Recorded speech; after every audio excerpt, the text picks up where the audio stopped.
오늘 설교 제목은 방금 읽은 이 아모스 4장 12절 말씀 끝부분에 내 하나님 만나기를 예비하라 라는 제목이 되겠습니다. 여러분, 지난 1월 1일이 무슨 요일이었는지 혹시 기억하십니까? 아마 1월 1일 첫 주일날 우리 교회 오신 분이 제 기억으로 몇 분이 계세요. 첫 주일날 예배하면서 우리 교회 이제 출석하시기로 결심하신 분도 계시는데, 아무튼 1월 1일 첫날도 주일이었고요. 오늘 또한 마지막 날 12월 31일 마지막 주일도 오늘 주일입니다. 그래서 이렇게 예배로 시작하고 예배를 한 해를 마무리 짓는다는 것은 이건 굉장한 복이라고 저는 생각합니다. 그렇게 생각하십니까? 예배로 시작하고 예배를 마치는 것이 우리의 복이다라는 것입니다. 자, 그래서 올 해가 지나가면 하나님을 만나 뵈는 시간이 1년 더 앞당겨졌다라고 저는 생각합니다. 자, 이 만남이라는 것을 마음속에 기억하시면서 일전에 제가 TV에서 이만갑을 몇 차례 보았어요. 이만갑이 뭔지 모르시는 분 한번 손 한번 들어보세요. 굉장히 신령한 분들이 계십니다. TV를 안 보시는 분이니까요. 이만갑이 뭐냐면 이제 만나러 갑니다예요.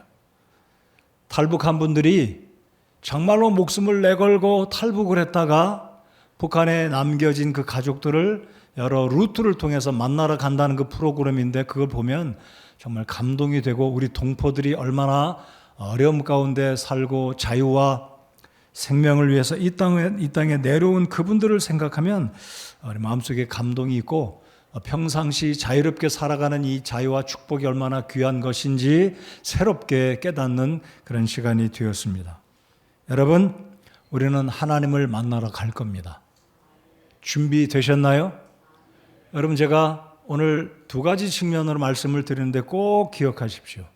우리 모두는 예외 없이 하나님을 만날 것입니다. 구원받은 성도들은 당연히 만나시지만 구원받지 아니한 분들, 예수님을 그리스도로 믿지 아니하신 분들, 하나님을 불신하신 분들 또한 하나님을 뵈게 될 겁니다. 근데 그 자리는 그리스도인들이 하나님 만나는 것과 우리 주님을 부인하고 불신한 사람들이 하나님을 만나는 것과는 천지 차이다라는 것을 오늘 말씀을 통해 몇 구절을 읽을 때 여러분의 마음속에 감동이 되어서 하나님을 만나는 준비를 올해 마지막 주일 이 31일 이 아침 시간에 잘 준비하시기 바랍니다. 자, 이 설교 제목을 다시 한번 우리 읽어보면 좋겠습니다. 내 하나님 만나기를 예비하라. 자, 이 아모스 4장 12절에 그냥 내 자가 없이 하나님 만나기를 예비하라 이게 아니라 내 하나님이에요. 너의 하나님입니다. 그러니까 우리 모두의 하나님을 만날 준비를 하라고 하나님은 이 말씀을 통해 여러분이 지금 믿든지 안 믿든지 몸은 여기와 앉아 계시지만 하나님을 안 믿는 분이 계실 겁니다. 하나님을 믿고 싶지만 믿겨지지 않는 분도 계실 것입니다. 어쨌든 너의 하나님을 만나기를 준비하라, 예비하라 라고 하나님은 정확하게 엄중하게 지금 말씀하고 계십니다. 자, 때가 되면 우리 분명히 하나님을 만나 뵐 것입니다. 자, 이제 본론으로 들어가겠습니다. 자, 성경은 왜 오늘 아모스서 4장 12절을 통해 내 하나님 만나기를 예비하라고 말씀하시는지 넓은 차원에서 성경적으로 그냥 세 가지만 말씀을 드려보겠습니다. 첫 번째는 이 시대가 악하기 때문에 하나님 만날 준비를 해야 한다라는 것을 기억하십시오. 이 시대가 악하기 때문에, 여러분 창세기를 보시면 노아의 때에 시대가 악해서 죄가 가득해서 하나님은 이 세상을 심판하시기로 결심하시고 노아와 그의 가족들에게 방주를 예비하여 불신자들과 함께 홍수 가운데 죽임당하는 것을 면하라라고 말씀을 하셨습니다. 그리고 홍수가 끝마친 후에 하나님은 노아의 가족들에게 말씀하시기를 내가 이제는 다시는 물로 세상을 심판하지 않겠다라고 무지개를 보여주셨습니다. 그러니까 노아 홍수 이전에는 무지개가 없었다는 거예요. 여러분, 무지개는 항상 존재합니다. 근데 저는 그렇게 믿어요. 하나님이 안 보여주셨다. 노아 홍수 이전에는 이 빛이 이 물 분자를 통과할 때 7가지 색깔이 나타날 수가 있었지만 하나님이 안 보여주셨다라고 믿어요. 그러나 노아 홍수 이후에 하나님이 사인으로, 잘 들으십시오. 오늘 제가 마태복음 24장 이 말세에 나타나는 사인을 몇 가지 말씀을 드릴 텐데, 우리 하나님께서 다시는 내가 물로 세상을 심판하지 아니하고 불로 심판하시겠다라는 사인으로 무지개를 공중에 보여주시기 시작하셨습니다. 기억하십시오. 이제는 물로 세상을 하나님 심판하지 않을 것인데 분명히 불로 심판하신다. 자, 그래서 하나님은 시대가 악하기 때문에 노아의 때에도 물로 심판하셨고 이제 장차 이 세상 또한 불로 심판하실 것입니다. 그래서 넓은 차원에서 하나님 만나기를 예비해야 되는 이유는 이 시대 또한 장차 불의 심판을 하나님께서 하실 것이기 때문에 늦어지기 전에 준비해야 한다라는 것입니다. 여러분, 아모스는 어떤 사람입니까? 이 아모스는 이름의 뜻이 짐을 짊어진다, 큰 버든이 있다라는 뜻을 가지고 있습니다. 왜냐하면 이 아모스는 남쪽 사람인데 북쪽에 가서 하나님의 말씀을 선포하는, 심판을 외치는 부담을, 사명을 받았습니다. 그의 이름이 아모스입니다. 네, 아모스는 뽕나무를 치고 양떼를 치는 농부였습니다.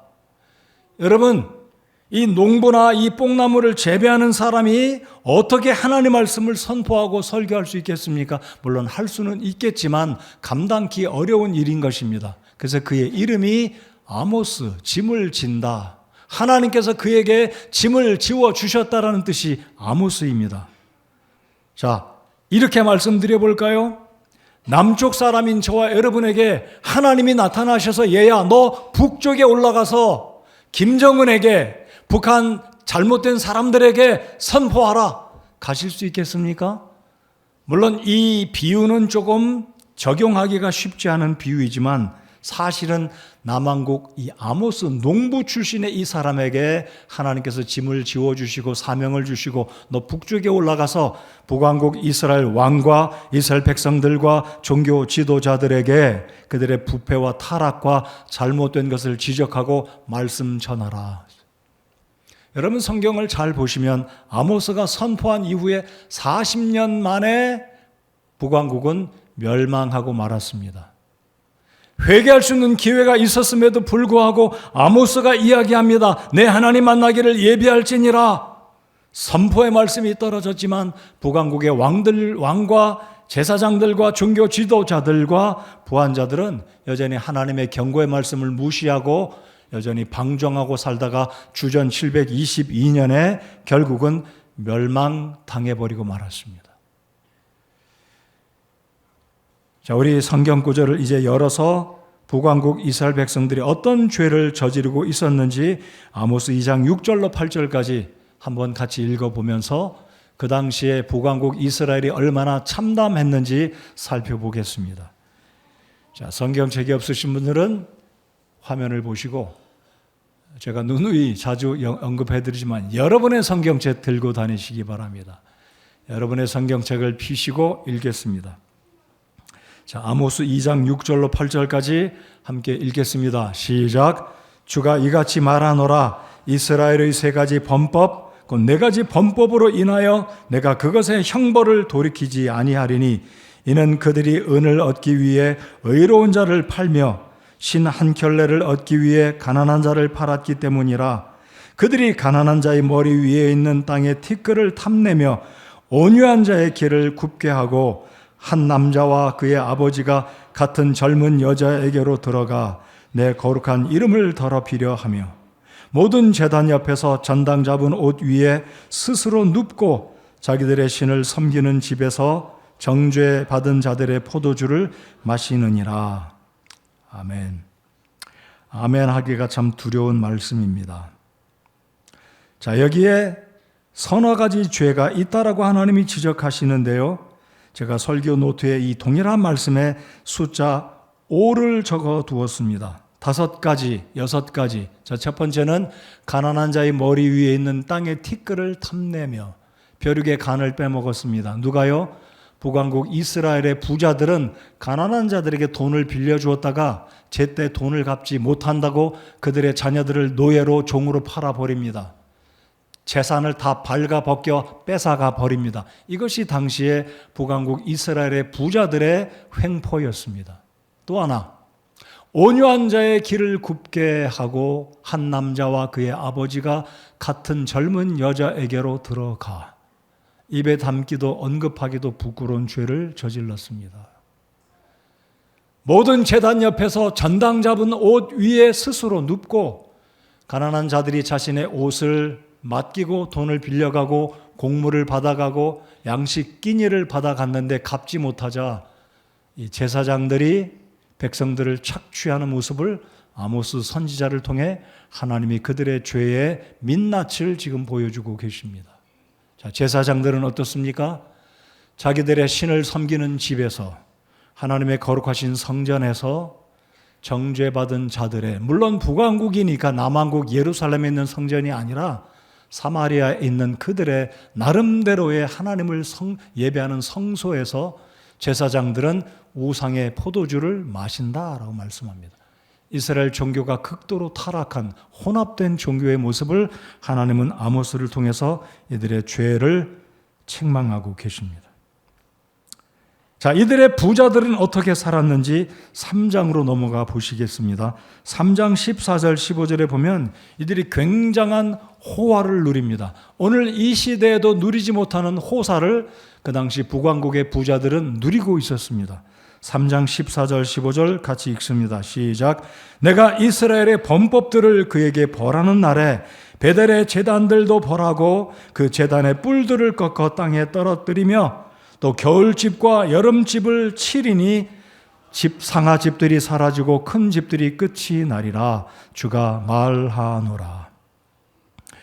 저는 이 말씀을 보면 이스라엘의 부자들은 적어도 집이 세 채였습니다. 세 채.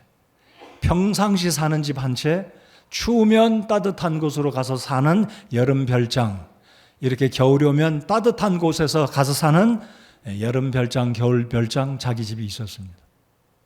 고고학자가 북왕국 이스라엘의 이 고고학을 연구하다 땅을 파보니까 이 사마리아 성읍의 수도에 부자들이 살았던 한 집들에서는 엄청나게 많은 상아뼈들이 발견이 됐습니다.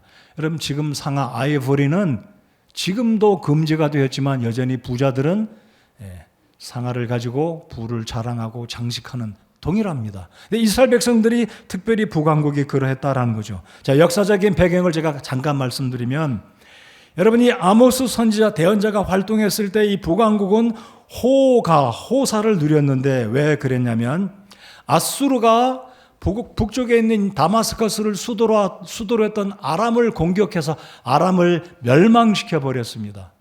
자, 오늘날도 시리아가 있잖아요. 북왕국의 북쪽 이스라엘의 시리아. 자, 그 당시 여로보암 왕이 북왕국을 다스리고 통치하던 그 시대, 북왕국의 왕들이 다스리던 때에는 아람의 나라에 조공을 바쳤습니다. 조공. 그런데 아수르가 이 시리아를 침략해서 아람의 다마스커스를 정복하니까 조공을 안 바쳐도 되는 거예요. 조공을 안 바치니까 나라가 점점점 강해지고 부국강성의 시대가 왔고 경제적으로 윤택해졌고 부자들은, 토지주들은 가난한 자를 압제하고 학대하고 제사장들과 종교 지도자들과 많은 이스라엘 북왕국 백성들이 하나님의 은혜로 이들이 잘 살게 됐고 평안한 시대를 맞이한 것을 잊어버리고 하나님께 감사한 것이 아니라 오히려 부자들은 부를 축적하고 자기들을 위해서 살아가는 이 모습을 하나님께서는 오죽하셨으면 남쪽에 있는 사람, 농부, 그것도 농부를 보내서 북왕국의 대제사장과 지도자들과 부자들을 책망하는 경고의 말씀을 주고 계신다라는 것입니다. 12절, 자, 4장 12절 오늘 설교 본문의 말씀을 제가 한 번 더 읽겠습니다. 오 이스라엘아, 그러므로 내가 내게 이같이 행하리라. 무엇을 행하신다고요? 내가 이것을 내게 행하리니 내 하나님 만나기를 예비할지니라. 때가 되면 하나님이 오셔서 이들을 여지없이 심판하시겠다라는 말씀인데, 아모스를 보내서 그렇게 하나님이 경고의 말씀, 하나님의 재난 심판의 때가 오기 전에 회개하라 촉구하셨음에도 불구하고 이들은 마이 동풍 하나님 말씀을 귀 기울여 듣지 아니하고 여전히 방종하고 교만하게 살았었습니다. 결국 아모스 선지자가 이런 말씀을 전한 지 40여 년이 지난 후에 결국 북왕국은 주전 722년에 멸망하게 되었습니다. 자, 그래서 이와 같은 세상의 상황을 볼 때 우리가 왜 하나님과의 만남을 준비해야 되는지 일반적인 첫 번째 이유는 오늘 이 시대가 우리가 사는 이 시대도 아모스가 선포했던 이 구약의 북왕국 이스라엘의 시대와 그런 정황과 크게 다르지가 않다라는 것입니다. 여러분, 이 세상이 얼마나 하나님을 대적하고 있습니까? 여전히 대적합니다. 비진리를 진리라고 말하고 성경이 금한 것을 인권이다 말하고 자신의 자유라고 말하고 국가에서 세워준 법이라고 말하고 하나님의 법을 존중하지 않는 시대에 우리가 살고 있기 때문입니다. 자, 두 번째 이유, 하나님을 만나야 되는 두 번째 일반적인 큰 틀에서 하나님의 말씀을 살펴보았을 때 두 번째 이유, 하나님을 만나야 되는 이유는 말세의 징조가 우리가 살고 있는 세계 도처에 목격되고 듣고 보고 있기 때문입니다. 여러분, 말세의 징조, 어떤 사인들, 하나님께서 노아에게 홍수의 예고를 하시고 방주를 지을 것을 명령하신 것처럼 하나님은 오늘 이 시대에 신약 성경을 통해 환경적으로, 자연적으로, 사회적으로, 윤리적으로, 도덕적으로, 그리고 종교적으로 하나님께서 말세의 징조를 도처에 보여주고 계십니다. 자연적이고 환경적인 측면은 어떻습니까? 민족이 민족을, 왕국이 왕국을 대적하여 일어나고 곳곳에 기근과 역병과 지진이 있으리니 이 모든 것은 고통의 시작이니라. 마태복음 24장 7절에 기후적으로, 여러분 윤리 도덕적으로, 자연적으로, 환경적으로 얼마나 말세의 징조와 사인을 하나님이 보여주고 계십니까? 무려 2000년간 하나님 계속 보여주고 계십니다. 최근에도 그러잖아요. 전쟁, 기근, 한쪽에서는 홍수. 아니, 이 겨울에 홍수가 나는 일이 웬일입니까? 이상 기온들로 이러한 모습들은 하나님께서 이 말세의 징조, 예수님의 재림이 임박했다라는 것을 보여주고 있기 때문에 우리가 주님의 만남, 주님의 오심, 하나님과의 만남을 예비해야 된다라는 것입니다. 자, 디모데후서 3장 1절로 3절까지 사회적이고 윤리적으로 도덕적으로 얼마나 부패한 이 말세의 모습을 하나님이 경고하고 계십니까? 3장 1절로 3절까지 말씀을 제가 읽어드리겠습니다. 자, 우리 같이 읽어보시겠습니다. 같이 시작. 즉 마지막 날들의 위험한 때가 이르리라. 사람들이 자기를 사랑하며 탐욕을 부리며 자랑하며 교만하며 신성모독하며 부모에게 불순종하며 감사하지 아니하며 거룩하지 아니하며 본성에 애정이 없으며 협정을 어기고 거짓 고소하며 절제하지 못하며 사나우며 선한 자들을 멸시하며. 이와 같은 모습은 말세의 징조다라는 거죠. 자연적이고 환경적이고 기후적인 징조가 있다면 사회적이고 윤리적으로 도덕적으로 얼마나 타락하고 이러한 모습을 볼 때마다 마지막 날들, 즉 위험한 때가 이르를 것을 하나님께서 말씀을 통해 우리에게 보여주고 계신다라는 거죠. 자, 그래서 예수님은 이제 마태복음 24장 43절 44절을 통해서 이렇게 말씀하십니다. 그러므로 깨어 있으라. 어느 시각에 너희 주가 올지 너희가 알지 못하느니라. 그러나 이것을 알라. 만일 집주인이 도둑이 어느 경점에 올 줄 알았더라면 깨어 있어 자기 집이 뚫리지 않게 하였으리라. 그러므로 너희도 준비하고 있으라. 너희가 생각지 않은 시각에 사람의 아들이 오느니라. 사람의 아들이 오느니라. 재림 아닙니까? 예수님이 다시 오시는 거 아니겠습니까? 그러므로 종교적으로, 윤리 도덕적으로, 사회적으로, 기후적으로, 환경적으로, 자연적으로 이 모든 것들은 우리에게 하나님이 보여주시는 하나님을 만날 때가 임박했다라는 사인들, 징조다라는 것입니다.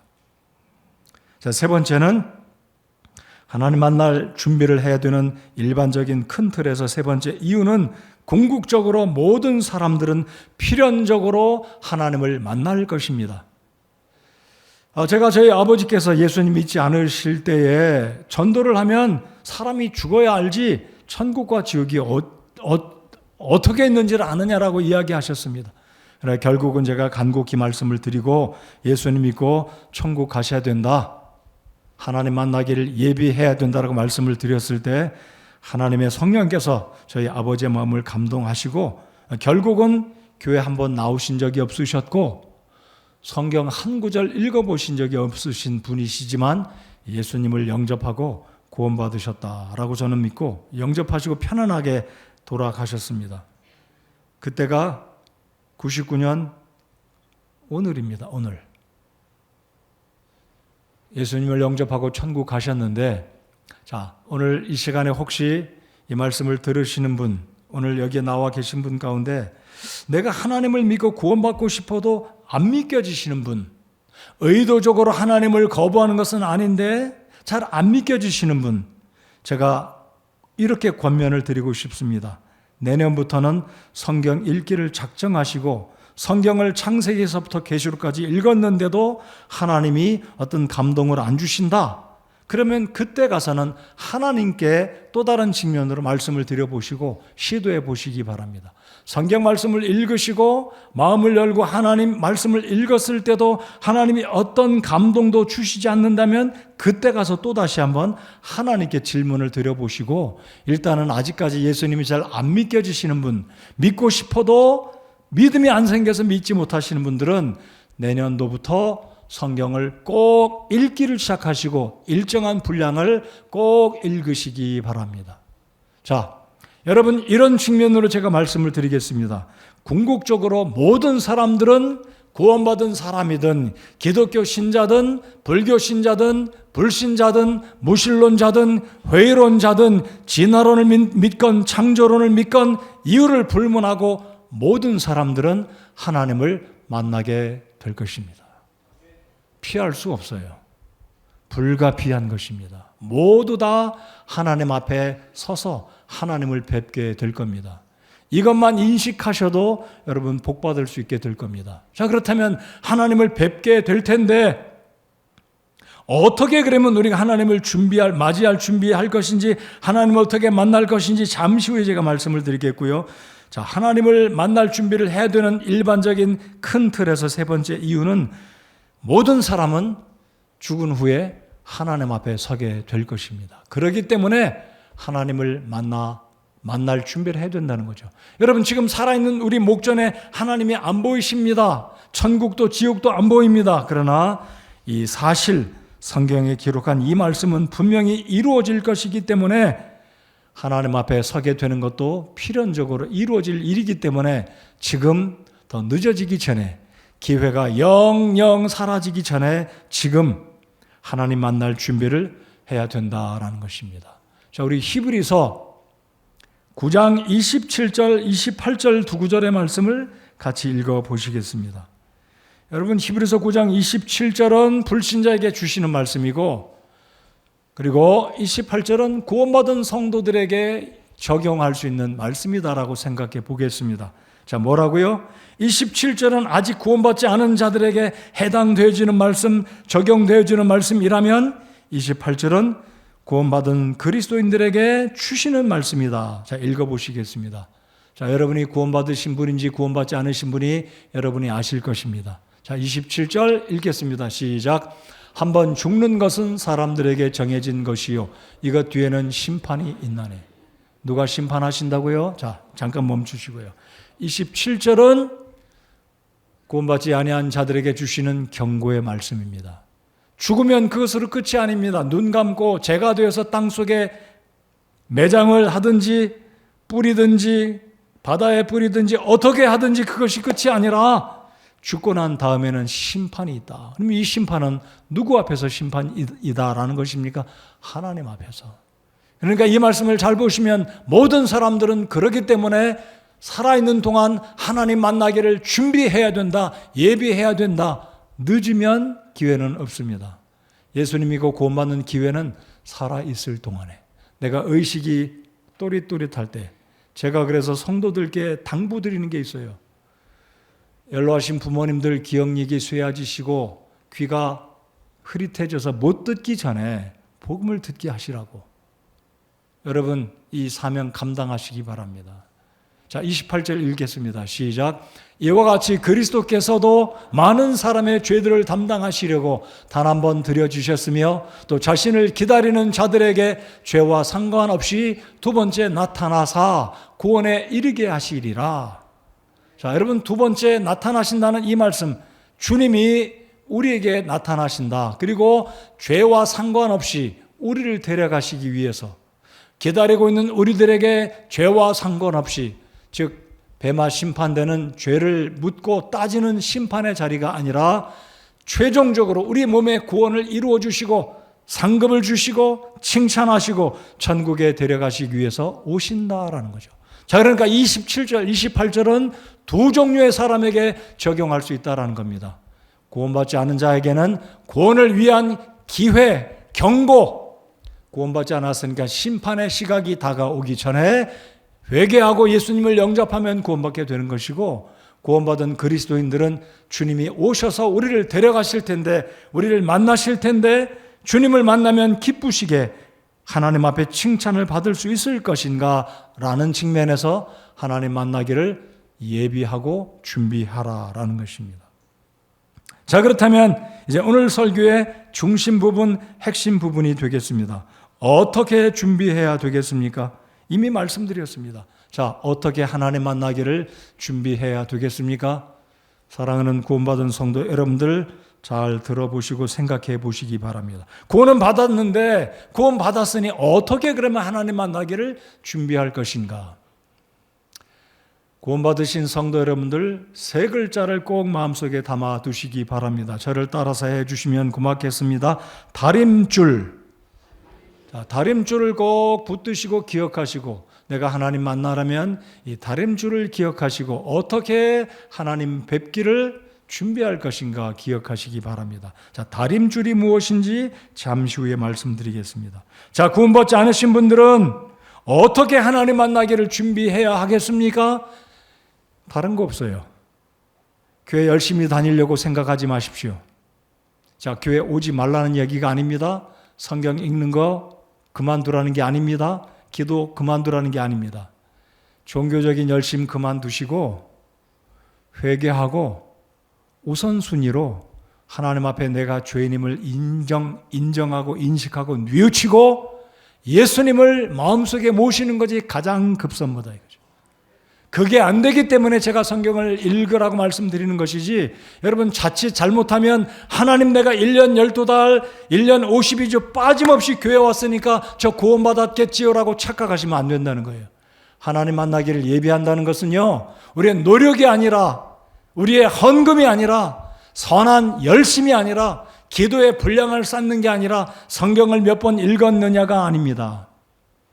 회개하고 예수님을 영접하는 것이 하나님을 만나는 급선무, 가장 중요한 예비, 준비다라는 것을 꼭 기억하십시오. 아직까지 구원받지 않으신 분 종교적인 열심 다 내려놓으십시오. 이거 버리세요. 열심히 우리를 구원하지 않기 때문입니다. 오히려 열심으로 착각하고 내 노력으로 종교적인 열심으로 이렇게 하면 구원받겠지. 그게 그분이 구원받지 못하게 하는 올무가 될 수 있기 때문입니다. 이해가 되셨습니까? 이해가 되셨기 바랍니다. 여러분, 에베소서 2장 8절 9절에 하나님은 우리에게 이렇게 말씀하십니다. 너희가 믿음을 통해 은혜로 구원을 받았나니 그것은 너희 자신에게서 난 것이 아니요 하나님의 선물이니라. 행위에서 난 것이 아니니 이것은 아무도 자랑하지 못하게 하려 함이라. 구원받지 않았음에도 불구하고 예배하러 오시는 거 잘하시는 겁니다. 사실 잘하시는 거예요. 언젠가 하나님의 성령께서 그 마음속에 깨닫게 하시고 복음이 믿어지게 하고 예수님을 영접하면 구원받기 때문입니다. 근데 그마저도 안 하면 구원받는 그 길에서, 구원의 문에서 점점 멀어지기 때문에 사실은 잘하시는 겁니다. 근데 착각하시지 말라는 거죠. 헛다리 짚지 말라는 거예요.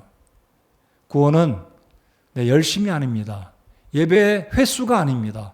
헌금을 얼마나 드렸는가가 아닙니다. 믿으시면 아멘 해보실까요? 그렇습니다. 오늘 마지막 날이잖아요. 마지막 날.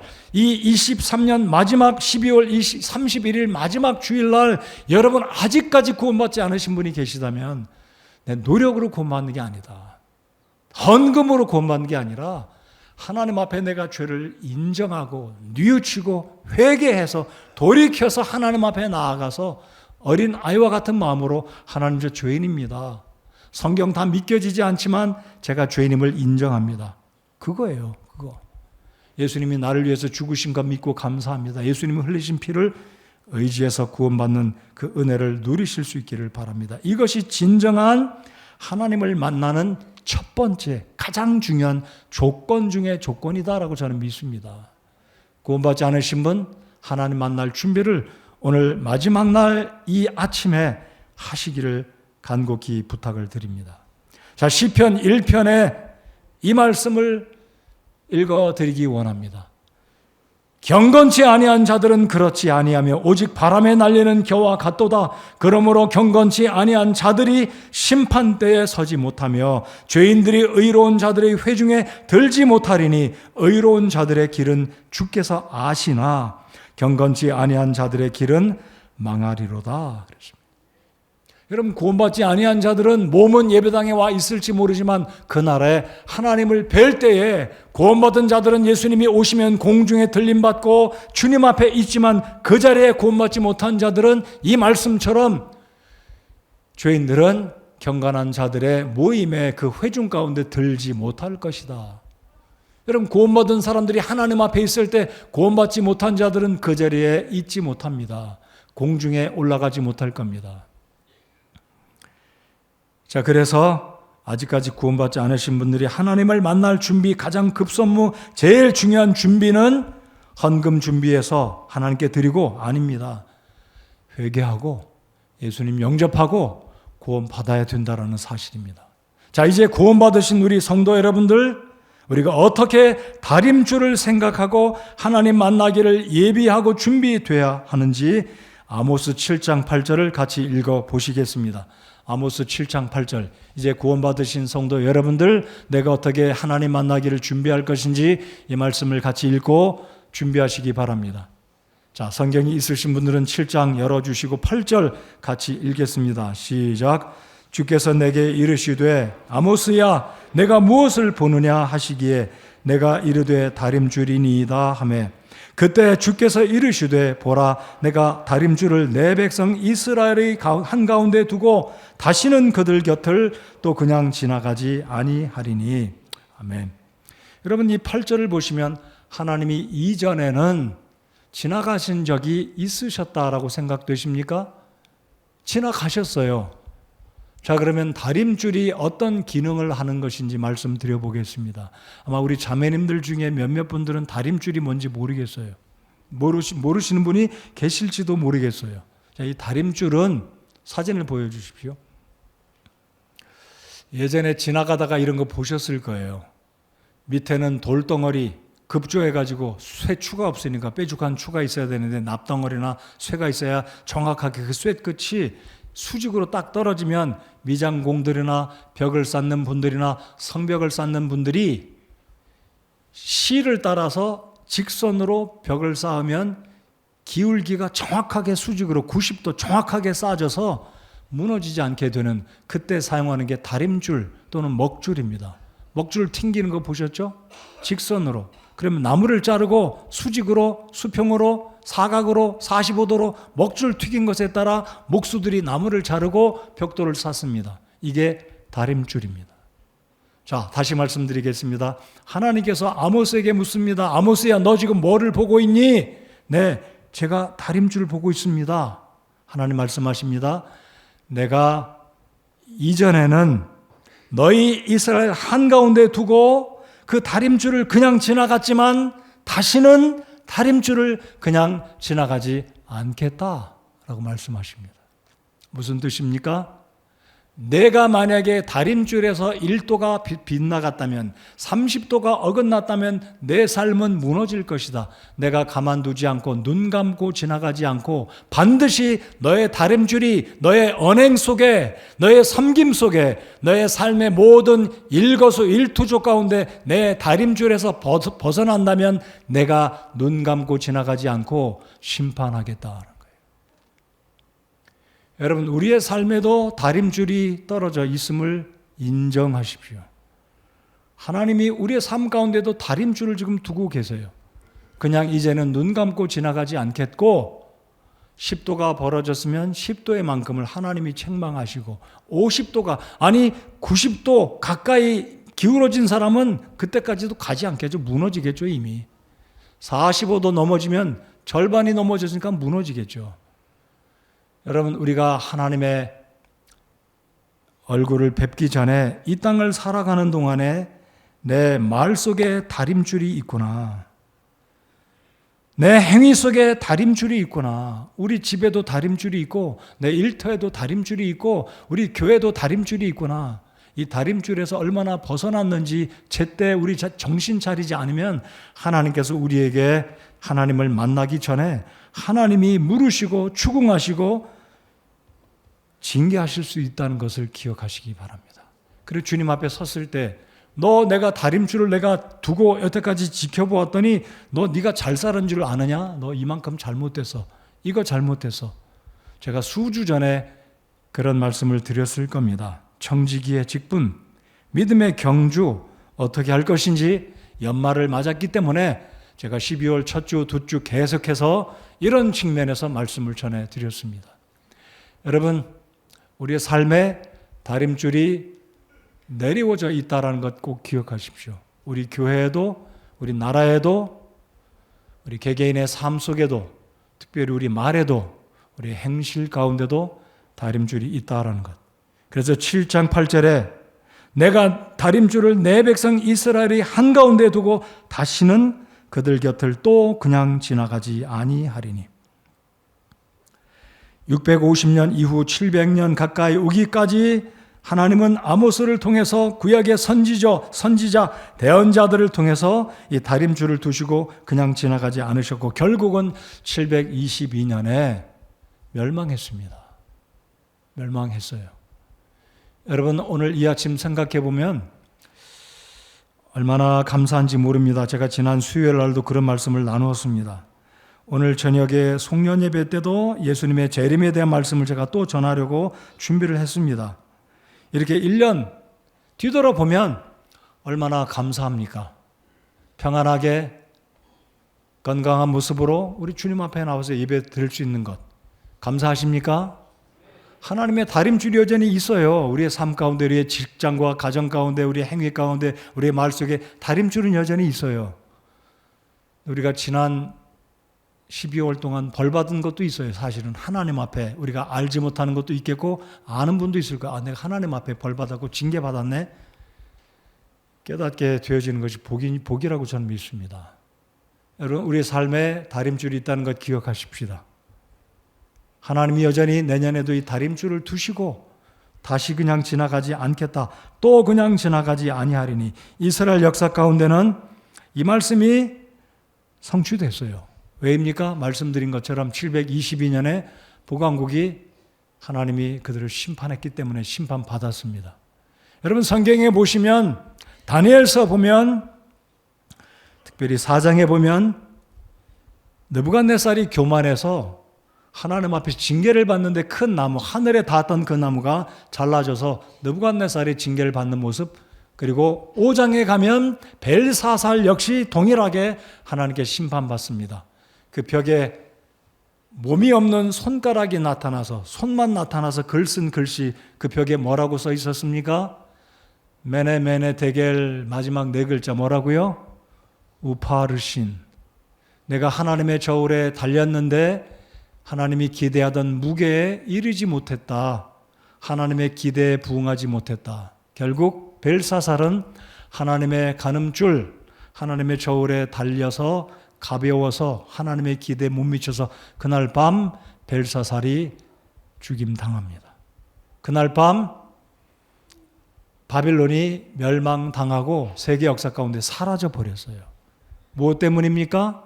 하나님의 간음줄, 하나님의 저울에 못 미친 바 돼서 교만했던 이 느부갓네살과 벨사살이 멸망당하고 바빌론 민족이 사라져 버렸습니다. 성경 역사이고 실제 세계 역사입니다. 여러분, 올 한 해 이렇게 평안하게 한 해를 마무리 짓고 마지막 주일, 이 마지막 31일 아침에 하나님께 나와 예배를 드릴 수 있다는 것, 우리 감사하십시다. 우리 하나님께 정말 감사를 드립니다. 사람들에게 눈에 보이게 일하려고 하지 말고 눈에 안 보이는 곳에서 더 열심히 겸손하게 최선을 다해서 주님을 섬길 때 하나님의 간음줄은, 하나님의 저울은 5g, 10g 더 올라가 있을 것입니다. 주님이 오실 때 무게가 쿵 하고 내려가서 하나님 앞에 충분히 상 받을 수 있는 하나님의 기뻐하심을 입는 성도가 되어야 되지 않겠습니까? 가벼워서 공중에 날아다니는 그런 섬김이 아니라, 그런 언행이 아니라 하나님이 우리의 내면을 보시고 겸손을 보시고 오른손이 모르게 왼손이 하는 일처럼 겸손하게 주님을 섬긴다면 우리의 간음줄, 하나님 불꽃 같은 그 눈길이 우리를 다 들으시고 보시기 때문에 하나님 우리를 칭찬하실 것입니다. 제가 어제 밤 7시 넘도록 우리 사역자들 눈 치웠어요. 몇 년 만에 눈이 많이 왔잖아요. 제가 농담으로 집사님한테 그랬어요. 집사님, 예수님이 오실 때 이렇게 힘든 일 같이 하신 분들만 면류관 주신다면 이런 날 더 많은 집사님들이 와서 눈 치우지 않을까요? 그랬더니 웃으셨어요. 제가 농담으로 그 얘기했습니다. 여러분, 눈에 보이는 데만 열심히 섬기지 말고 안 보이는 곳에서도 겸손하게 주님을 섬긴다면 하나님의 간음줄은, 하나님의 저울은 1g 더, 5g 더, 10kg 더 주님 앞에 상급으로 차곡차곡 쌓여주게 될 것을 믿습니다. 여러분, 기억하십시오. 하나님 만날 준비는 이미 구원받았으니까 기본적으로 우리는 준비가 된 사람들입니다. 믿으십니까? 그렇다면 주님이 말씀하신 것처럼 소자에게 냉수한 그릇 대접한 것도 내게 한 것이다. 오른손이 하는 일을 왼손이 모르게 겸손하게 사람 앞에 그렇게 하는 것보다도 겸손하게 최선을 다해서 섬기는 이 섬김들을 우리 주님이 보실 때, 주님 만날 때 이것이 바로 우리가 하나님을 만나는 이 시간, 이 준비를 구원받은 성도들이 하게 된다라는 것입니다. 자, 우리 로마서 14장 12절 말씀을 같이 한번 읽어보시겠습니다. 로마서 14장 12절 다 같이 읽겠습니다. 시작. 그러므로 이와 같이 우리 각 사람이 자신에 관하여 하나님께 회개 보고를 하리라. 각자가 다 할 거예요. 주님이 오실 그날에 구원은 받았으니까 우리가 공중에서 주님을 뵙게 되면 다 보고를 하게 될 겁니다. 그때 우리 주님께서 기뻐하시고 선하고 충성된 종아라는 칭찬을 듣는 이 하나님의 다림줄로부터 정확하게 주님의 뜻에 직선적으로 일치하는 하나님 말씀에 순종해서 주님을 섬기는 이러한 칭찬을 듣는 하나님 만날 준비를 하는 구원받으신 성도 여러분들과 제가 되기를 소원합니다. 자, 20장 12절 요한계시록 20장 12절 말씀을 우리 다 같이 읽어보시겠습니다. 요한계시록 20장 12절 자, 직접 표면을 보고 스크린을 보고 읽겠습니다. 시작. 또 내가 보매 죽은 자들이 작은 자나 큰 자나 할 것 없이 하나님 앞에 서 있는데 책들이 펴져 있고 또 다른 책이 펴져 있었으니 곧 생명책이라. 죽은 자들이 자기 행위들에 따라 책들에 기록된 그것들에 근거하여 심판을 받았더라. 제가 오늘 설교를 끝마칠 때 또 다른 책을 읽을 텐데요. 여기 20장 12절 말씀을 잘 보시면 하나님의 보좌 앞에 책들이 있어요. 책들, 한 권이 아니죠. 두 권이 아닙니다. 두 권 이상입니다. 자, 제가 다시 읽어드리겠습니다. 내가 보매 사도 요한의 천국에 올라가서 하나님의 초자연적인 능력으로 사도 요한의 눈이 열려서 천국의 모습을 다 본 겁니다. 하나님 앞에 일어날 심판도 사도 요한이 보고 기록한 구절입니다. 내가 보매 죽은 자들이 작은 어린 애들이나 큰 성인이나 할 것 없이 하나님 앞에 서 있다. 자, 제가 방금 전에 말씀드렸죠. 구원받은 자나 구원받지 않은 자나 필연적으로 하나님을 뵙게 된다, 만나게 된다. 바로 이 구절이잖아요. 책들이 펴 있는데 어떤 책이 펴 있습니까? 또 다른 책이 펴 있고, 책들이 펴 있고 또 다른 책이 펴져 있는데 곧 생명책이라. 자, 그리고 잘 보십시오. 죽은 자들이 자기 행위들에 따라 책들에 기록된 그것들에 근거하여 심판을 받았더라. 생명책이 있습니다. 행위들이 기록된 행위의 책이 있다는 거죠. 적어도 2권이 있어요. 적어도 2권. 또 다른 책이 있어요. 그건 제가 설교 끝마칠 때 말씀드리겠습니다. 자, 구원받지 않으신 분들 잘 살펴보십시오. 구원받지 않은 자들의 모든 행위가 행위의 책들에 기록되어 있어서 그 행위들에 따라 하나님이 심판하신다는 거예요. 모든 죽은 자들이 하나님의 흰 보좌, 크고 하얀 보좌 앞에 서서 하나님을 독대하고 심판을 받게 되는데, 그들의 일생 태어나서부터 죽을 때까지 모든 행위들이 기록된 행위들의 책에 따라 심판을 받는다 그랬습니다.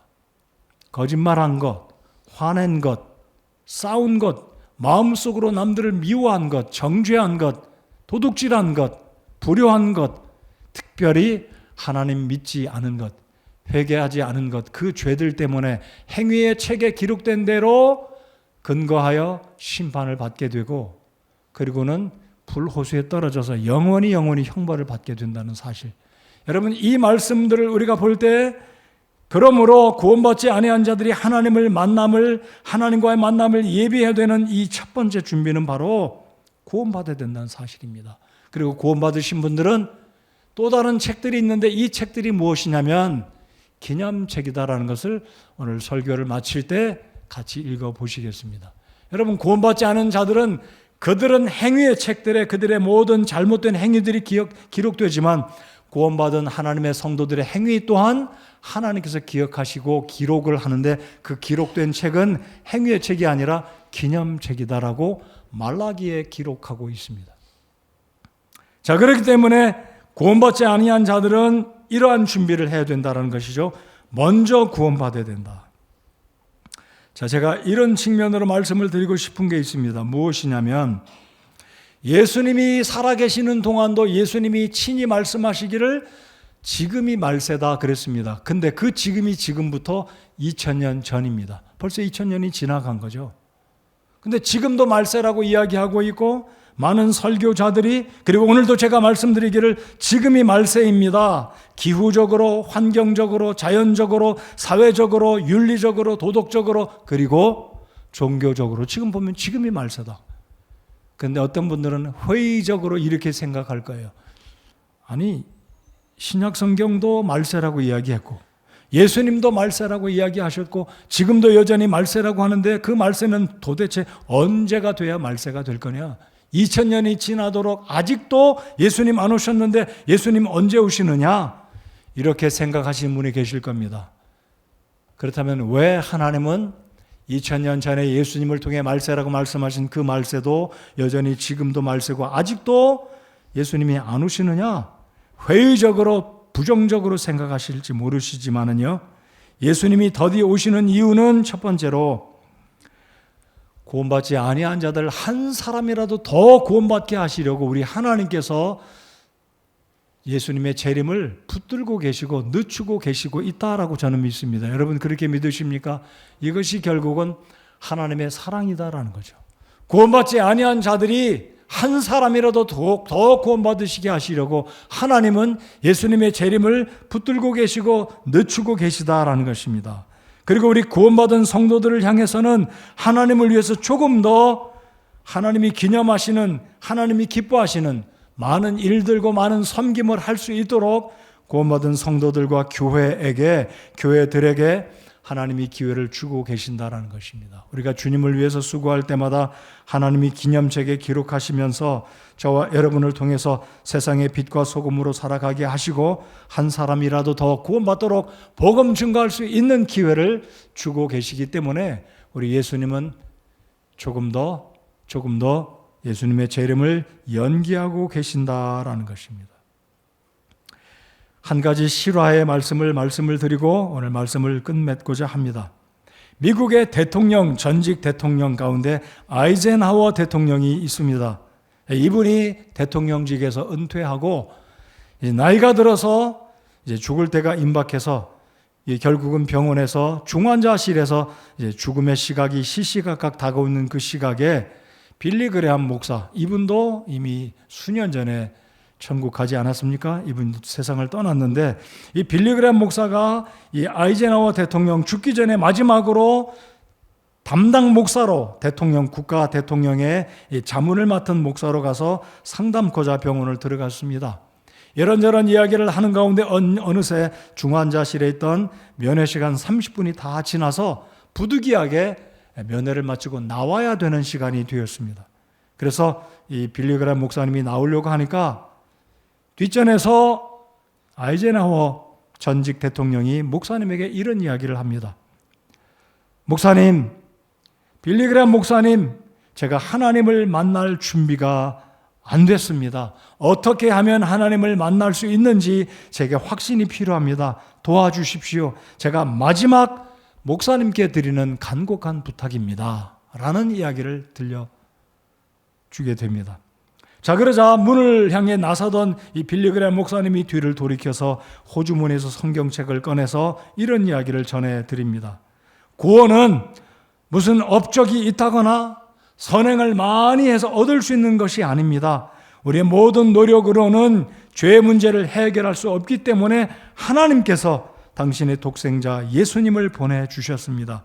내 지난날의 모든 죄들을 회개하고 예수 그리스도를 나의 구주로 그리스도로 영접하면 하나님께서 죄들을 용서하시고 대통령을 하나님의 자녀로 맞이해 주실 것입니다. 이 말을 전하자 아이젠하워 대통령이 이해하고 깨닫고 회개하고 빌리 그레함 목사님이 시키는 대로 예수 그리스도를 자신의 구주로 믿고 영접하였습니다.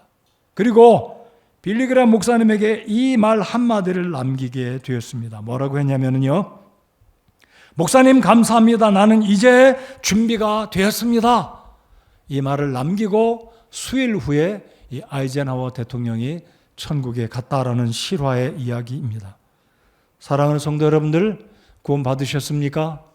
오늘 이 하루 의미 있는 날입니다. 2023년 12월 31일 마지막 주일. 혹시 오늘 밤이라도 예수님이 오신다면 우리 예수님을 공중에서 만날 준비가 되어 있으신가요? 예수님 만날 확신이 있으신가요? 확신이 없으신 분들은 다시 자신을 돌아보시고 구원의 확신을 갖기 바라시고요. 아직 구원받지 않으신 분들은 예수 그리스도를 여러분 개인의 그리스도로 영접하시고 구원받으시기를 간곡히 부탁드립니다. 자, 이제 오늘 설교 말씀을 마치며 구약 성경의 마지막 구절, 신약 성경의 의미 있는 마지막 책의 신약 성경 요한계시록의 마지막 이 말씀 한 구절을 읽고 마치겠습니다. 먼저 말라기서를 열어주시기 바랍니다. 말라기 3장 16절 18절까지 함께 봉독하기 원합니다. 말라기 3장 16절 17절 18절 세 구절을 같이 읽겠습니다.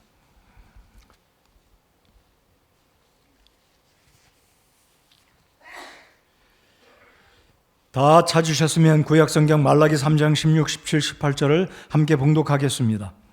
읽겠습니다. 시작.